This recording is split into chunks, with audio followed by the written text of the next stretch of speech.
नमस्कार, जय हिंद दोस्तों। स्वागत है आपका हमारी यूट्यूब चैनल जीएस की दुनिया में। दोस्तों, इस वीडियो में हम कवर करेंगे यूपी होमगार्ड भर्ती से संबंधित प्रश्नों को जो आपकी परीक्षा में पूछे जाने वाले हैं। ये वीडियो आपके लिए काफ़ी हेल्पफुल होने वाली है। अगर आप होमगार्ड की तैयारी कर रहे हैं तो ये वीडियो लास्ट तक ज़रूर देखिएगा। जो लोग चैनल पर नए हैं तो चैनल को प्लीज़ सब्सक्राइब कर लें ताकि हमारी हर वीडियो की नोटिफिकेशन आप तक पहुंचती रहे और आप ऐसे ही यूज़फुल प्रश्नों का लाभ उठाते रहें और आपकी एग्ज़ाम की तैयारी अच्छी चलती रहे। तो चलिए शुरू करते हैं होमगार्ड भर्ती से संबंधित इम्पोर्टेंट प्रश्नों को।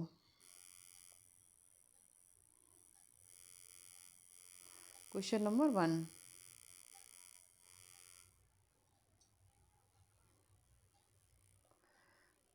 उत्तर प्रदेश होमगार्ड संगठन की स्थापना किस वर्ष हुई थी?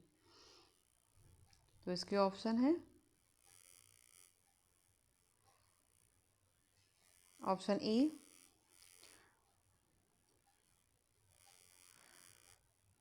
1946,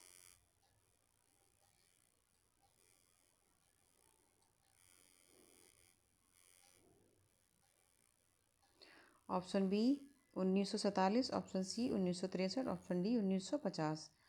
क्वेश्चन 1 का राइट आंसर है option C. Uttar Pradesh home guard संगठन की स्थापना 1963 में हुई थी और इसकी डेट भी आपको याद रखनी है, 6 दिसंबर 1963 को हुई थी और जिसका संचालन उत्तर प्रदेश होमगार्ड अधिनियम 1963 के तहत किया गया था। क्वेश्चन 1 का राइट आंसर है ऑप्शन सी।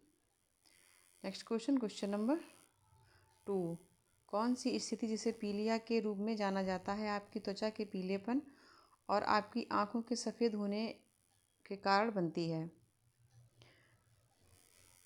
इसके ऑप्शन है option A jaundice, option B eczema, option C ichthyosis, option D pemphigus.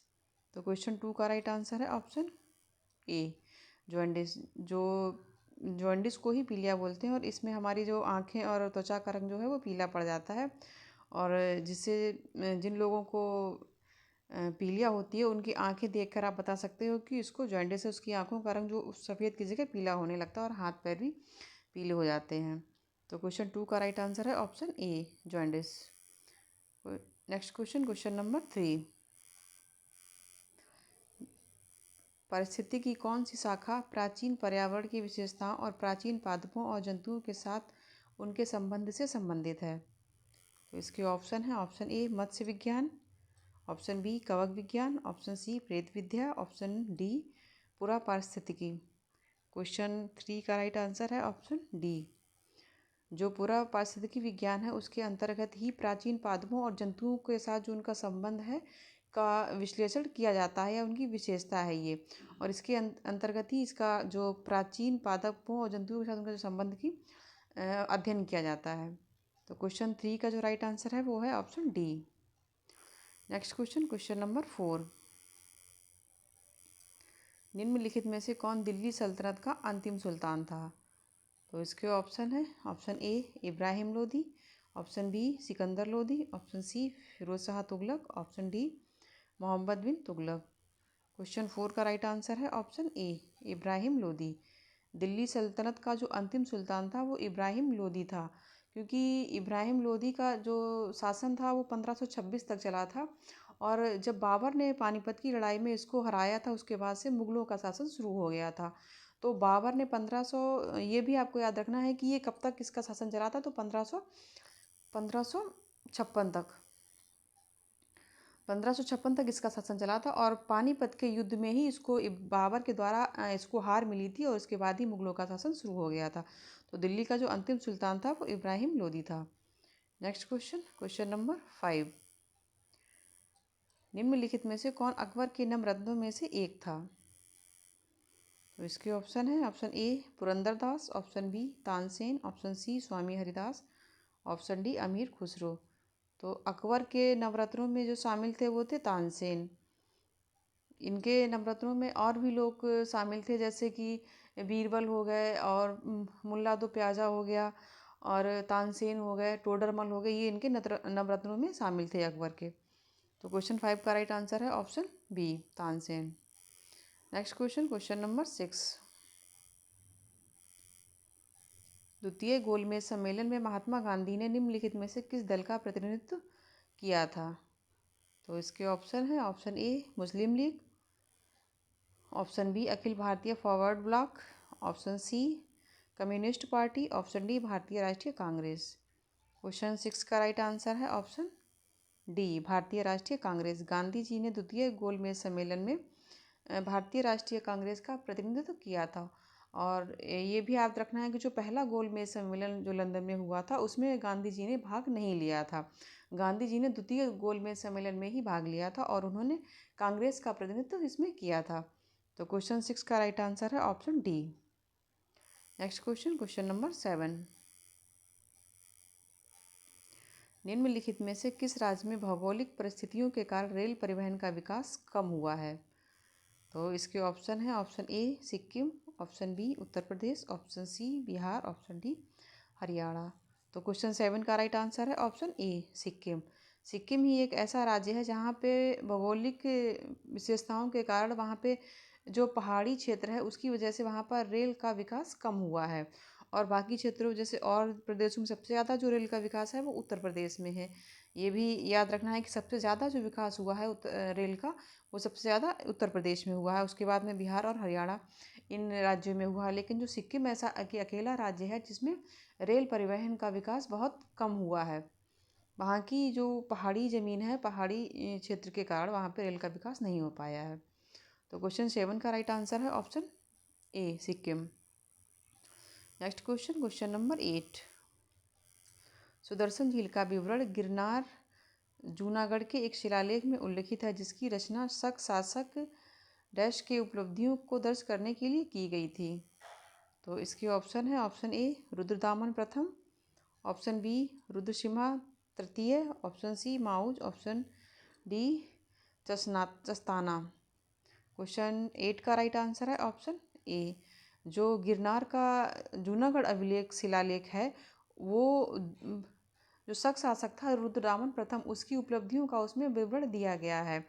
और ये जो जूनागढ़ अभिलेख है ये बहुत ही प्रसिद्ध शिलालेख है क्योंकि इसमें जो भी उसके द्वारा सुदर्शन झील का निर्माण ही इसने ही इसका जीर्णोद्धार इसने रुद्रदामन ने ही करवाया था। क्योंकि सुदर्शन झील का जो निर्माण कराया था वो चंद्रगुप्त मौर्य ने कराया था, लेकिन इसका जो जीर्णोद्धार दोबारा पुनर्निर्माण कराया गया था वो रुद्रदामन के द्वारा ही कराया गया था। और इस जो गिरनार जूनागढ़ शिलालेख है इसमें इस चीज़ का विवरण दिया गया है। तो क्वेश्चन 8 का राइट आंसर है ऑप्शन ए रुद्रदामन प्रथम। Next question, question number 9। पृथ्वी के सबसे बाहरी भाग को डैश के रूप में जाना जाता है? तो इसके ऑप्शन है, ऑप्शन ए ज्वालामुखी, ऑप्शन बी भूपर्पटी, ऑप्शन सी आच्छादन, ऑप्शन डी क्रोड। तो क्वेश्चन 9 का राइट आंसर है ऑप्शन बी। जो हमारी अर्थ है उसका सबसे जो बाहरी लेयर होती है उसको क्रस्ट या भूपर्पटी बोलते हैं। तो इसका जो राइट आंसर है वो है बी। और सबसे भीतरी भाग को क्रोड बोलते हैं। जो भीतर लिक्विड का जो भाग होता है उसको क्रोड बोलते हैं और सबसे बाहरी जो सतह होती है उसको भूपर्पटी या क्रस्ट बोलते हैं।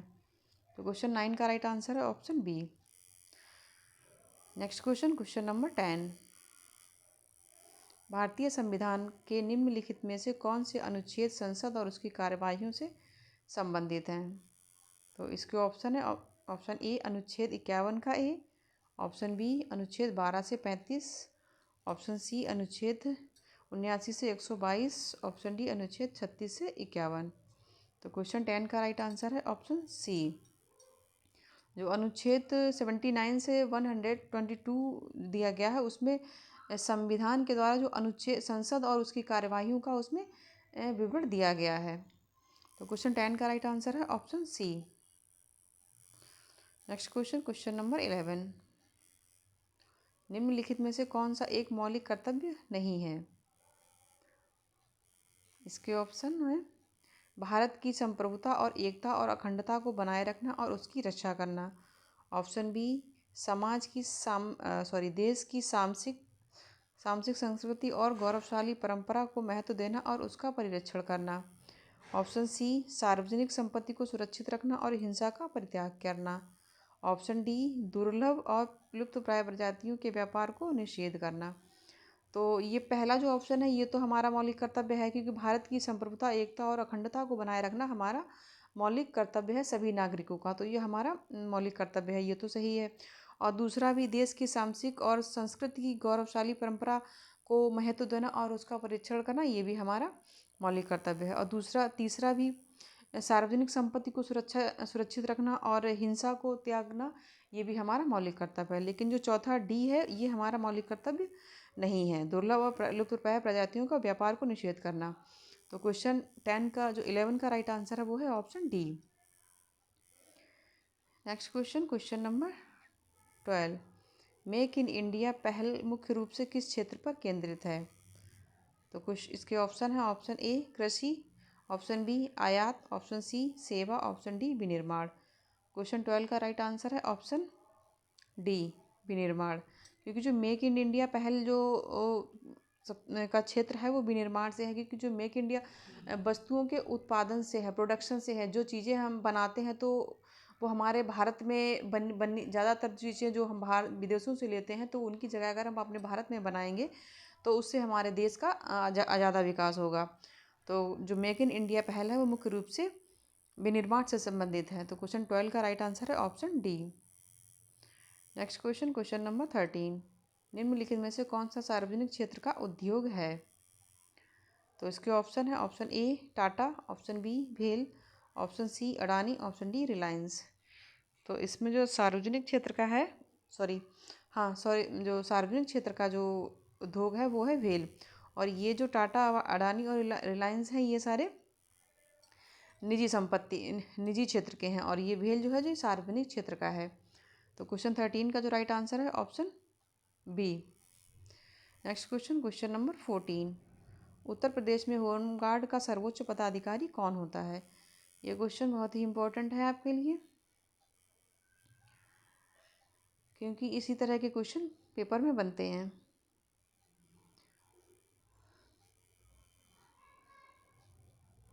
इसके ऑप्शन है, ऑप्शन ए महानिदेशक, option B commandant, option C जिलाधिकारी, ऑप्शन डी पुलिस अधीक्षक। तो क्वेश्चन 14 का राइट आंसर है ऑप्शन ए महानिदेशक, या जिसको बोलते हैं डायरेक्टर जनरल। तो उत्तर प्रदेश होमगार्ड का सर्वोच्च अधिकारी डायरेक्टर जनरल होता है, जो एक वरिष्ठ आईपीएस अधिकारी होता है। और हाल ही में 2025 के जो वर्तमान के हमारे जो डीजी हैं वो हैं एम.के. भसाल को इस पद पर नियुक्त किया गया। तो ये आपके लिए बहुत ही इम्पोर्टेंट है, ये आपको याद रखना है कि आज जो वर्तमान में है तो वो है एम.के. भसाल। तो क्वेश्चन 14 का राइट आंसर है ऑप्शन ए। तो ये था हमारा होमगार्ड भर्ती का तीसरा प्रैक्टिस सेट। मिलते हैं नए प्रैक्टिस सेट में नए प्रश्नों के साथ। तब तक के लिए नमस्कार। ऐसे ही यूज़फुल वीडियो पाने के लिए हमारे चैनल को सब्सक्राइब कर लें, ताकि हमारी हर वीडियो की नोटिफिकेशन आप तक पहुंचती रहे। धन्यवाद।